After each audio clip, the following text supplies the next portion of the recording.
Yo, Bic Sky here. What's going on, YouTube? Welcome back to the channel and welcome to my official full review of the Bic Acoustech Pl-300, the Elite series. So I've had the subwoofer for maybe a week or two now, and I've done some critical listening and I've made sure to break it in. I use a test track that does a frequency sweep between 20 and 40 hertz for about, I don't know, 5 hours. And so I've really broken this in so that I could get a good overall assessment. So now I really know what I want to say about the subwoofer. But for those who missed the first video, the overview of the sub, really quickly, let's go into it. So this is Bic Acoustech's brand new sub of the Pl-300 that has a 350 watt RMS amplifier, 1400 watts peak. So this has a lot of power potential built inside a relatively small cabinet with a nice glossy black finish on the top, and then basically just some MDF wood with a nice black coating around, pretty flat black all the way around. Now, this is what you can call the third gen subwoofer. Originally, they had the Pl-200. I used to own that. Pl-200 had one huge port on the back. Then they updated to the Pl-200 version 2, where they had 2 ports on the front. Now we have the 300 series, the Elite series, that has not only 3 ports on the front, but the ability to tune the amplifier, tune the speaker. And so now this has a different range of frequencies that it can play. It can play 20 hertz and give you full impact. It can give you 15 hertz at the cost of a little bit of SPL. You can have bass boost mode. You can have full max volume mode, whatever you want. There's a lot of different ways to tune this to your liking, but this sub is geared towards home theater. Let's get right into why I say that. Now I want to take a quick second to talk about those 2 modes, the max output mode and bass boost mode. These are very important and a key feature on the subwoofer. Are they a gimmick? Do they work? I want to break into that really quickly. So max output mode does exactly what it says. It's going to give you all the SPL, all the sound pressure level that this sub can give you, but it won't do it all the way down to 15 hertz. It'll do it down to 20, or if you have the ports open, it'll do it down to 24. So there is some tuning options for you, but the max output mode versus the bass boost mode, which one should you use? Well, for me personally, in this room, I don't need max output, so I chose to go for the low extension that I can. But there is a big difference in how the subwoofer performs. So if I have it in max output mode, you can hear a clear difference in how loud the volume is. Even if you don't touch the volume knob, if you just flip the switch to max output, you can hear a big difference in power. If I switch it down to the bass boost mode, you can hear the vice versa. You can hear the decrease in volume, but you can also hear the difference in how low the sub plays. So that switch actually makes a big difference in the amplifier. It essentially cuts off frequencies and gives you max output, or it'll give you all the frequencies but cuts off the max output. So it's a really cool switch to have. I've never really seen a subwoofer do this necessarily, but at a flick of a switch, you can change from low extension if you're listening to music or something like that, and then you can switch to max output if you're watching a movie and want all the bass possible. So that switch actually does make a difference. It's not a gimmick. It's not just something weird that it has on the back of the subwoofer. It actually plays a huge role in how your subwoofer is going to sound. So during my tests, I did a lot of home theater applications and I did a lot of music listening because I wanted to see what the strengths and weaknesses of this sub were and what improvements this sub had over the previous versions.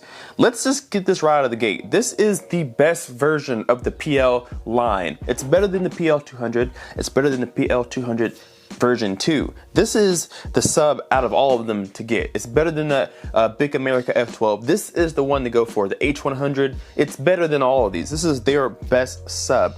And the reason why I say that is because, again, you have the ability to tune these ports to really tailor it to what you're going to be using it for. But I think it's more towards home theater than it is music. With the quality of bass that comes out of this, it's super loud. You don't have to turn the volume knob up very much at all before you're blasting yourself with gobs of bass. And the bass is very thick. And what I mean by thick is that there is a lot of presence. Again, you don't have to turn that volume knob up at all very much to really get this subwoofer performing.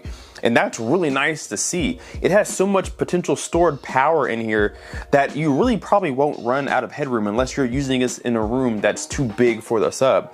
If you put this in a small to even close to medium sized room, this sub does very well. It has no problem energizing my space whatsoever. So I know that it has the capabilities to perform in a fairly medium sized room. Now, large rooms, I don't think this will work for you. It just doesn't have the power that you'll need. Home theater use has been great. It has a lot of impact, slam, tactile bass. You're going to feel this in your seat. You're going to feel this in your chest. It's going to rattle everything loose around you. And a lot of people like that. Me personally, I like to feel the bass when I'm watching movies. It just adds to the overall feeling of the movie.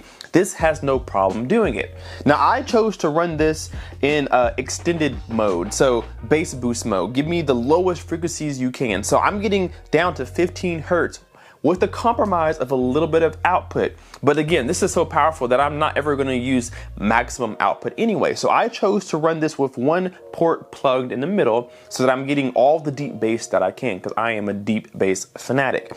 Now, when I first got this sub, I had one major concern about it, and it was the size of these ports versus the amount of air that this sub would move. Will I have port chuffing issues? Yes, you will. And it'll be worse if you run it the way that I have it. These ports are really small for the amount of air that is going to come through these ports. And so when you're listening at high volumes or when you're playing a low register, you have a lot of air that comes out of these ports and you can hear it.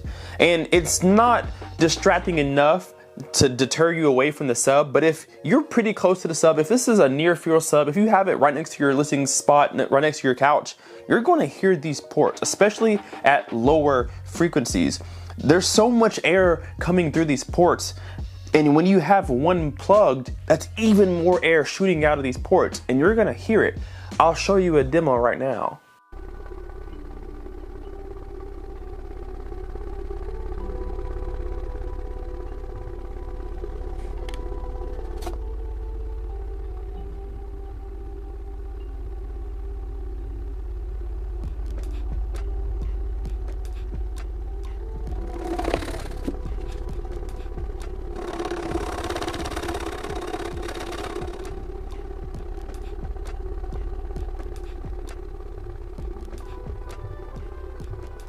You can easily hear the air passing through the ports, and it's worse when you plug one up.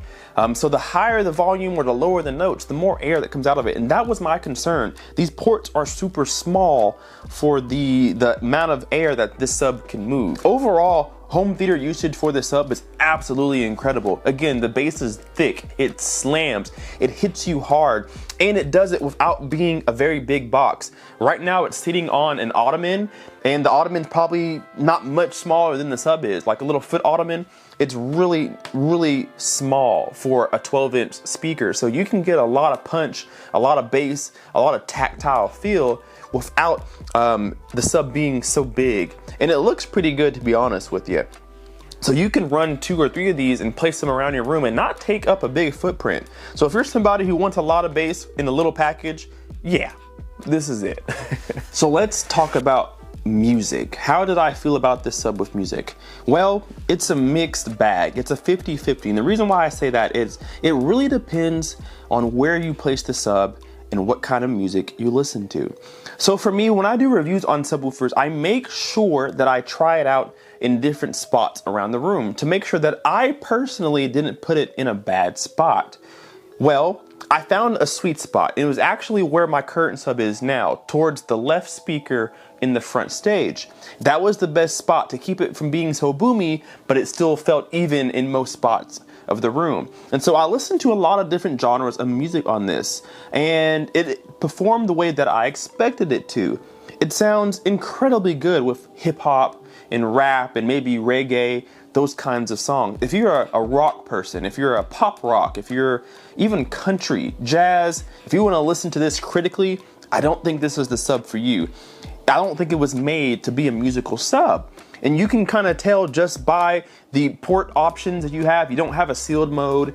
You have the option to go really low bass or really loud bass, but not necessarily tight bass. Not that it doesn't sound tight, but it's not for somebody who primarily listens to music on their system. I don't think that it was made for this. The port chuffing issue that you have distracts you from the music. It's easier to hear the port chuffing during music than it is in movies, because usually the movie is so dynamic that you're distracted by everything else. You can't really hear this. But when it's music time and you play the sub, you start to hear the incapabilities of the speaker.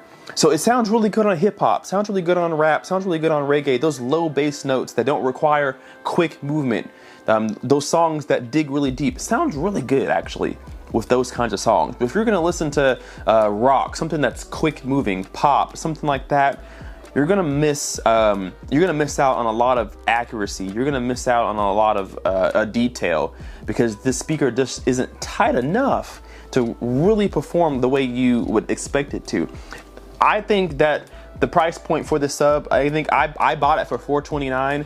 I think for that dollar, you're getting an incredible value, an incredible sub. In the last video, I called this a budget beast, because it is. 1400 watts max power. That's incredible for $400. You're getting tuning options, so you can tune it for $429. It's just incredible. You get a nice piano gloss-ish finish on the top and a really nice, well-built driver for $429. There's not many subs out there that are gonna give you this much power, tuning options, and be this compact.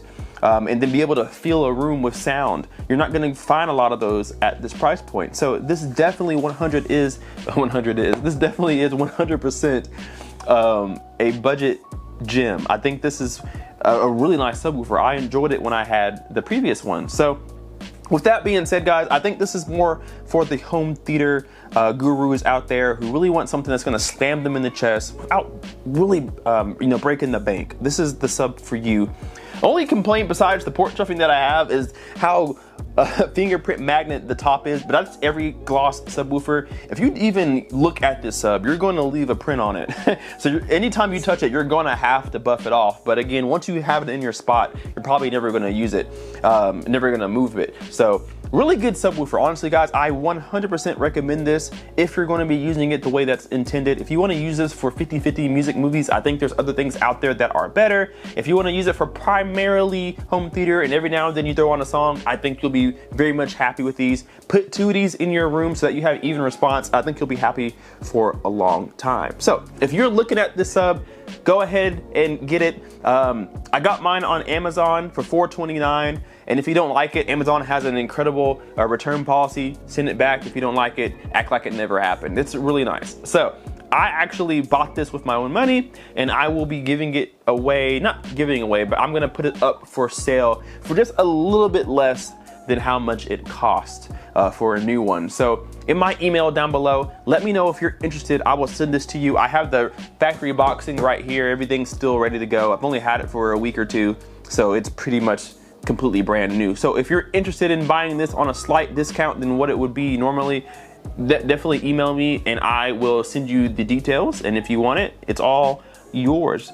But anyway, guys, that's gonna be it for the review. Please leave me a comment down below. Have you ever owned any Bic Acoustech speakers before? Subs, center channel, floor standers, whatever it is. Have you ever owned any Bic Acoustech? Have you even heard of them? Let me know down below in the comment section below. Hit that like button and subscribe if you are not already. We will see you in the next video. K-Bass Guy out. Peace.